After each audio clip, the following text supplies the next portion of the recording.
First, we're here because we're aware of what money does.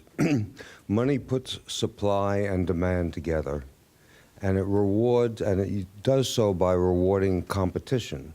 Most of us have heard of another medium of exchange called grades and academic credits, and that rewards learning, and it puts capacity and supply together.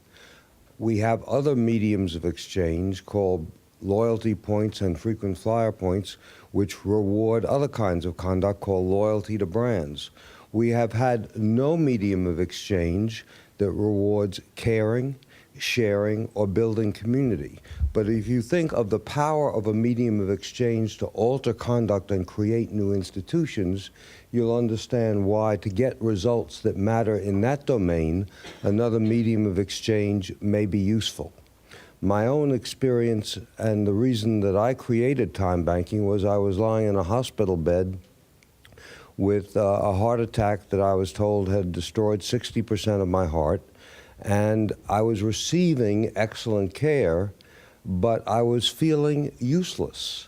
And that was 1980, and there were a lot of other people we were declaring useless. There was the recession, so the people in Detroit who were being let off, the teenagers who couldn't get jobs, the folks in Appalachia, the folks on Native American reservations, they were feeling useless too. And I thought, why can't we create another medium of exchange to put useless people together with the social problems? Because Reagan had just come in and declared all of these programs were going to be cut, and there was no point to spending money on that. So we had a whole lot of useless people. Well, right now, we have a whole lot more people who are useless, and I thought, no, they're not useless. We need to find another way of honoring the capacity that people have. If you ask yourself, what portion of you is reflected on your resume, if it's even 5%, I would be surprised.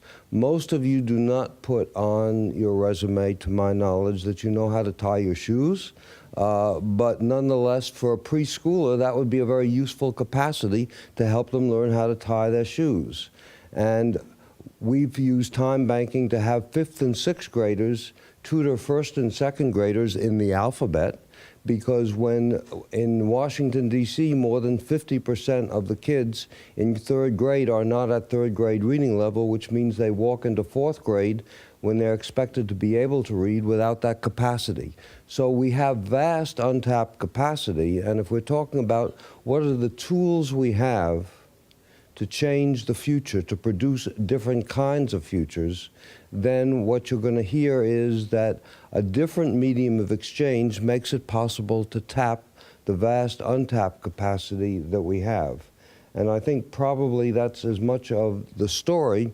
The problem then was how to put that together, and we needed a different medium of exchange, but fortunately, that was at the beginning of the computer revolution.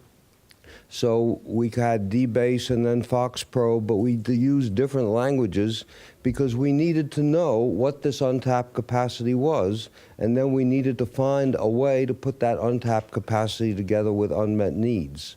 So we were dealing with social isolation, but we were dealing with social problems, and we had vast capacity, but we had no way of knowing where it was or whom you could trust, or what would happen if you put capacity and need together, and could you trust people, because we were all living on top of each other as strangers.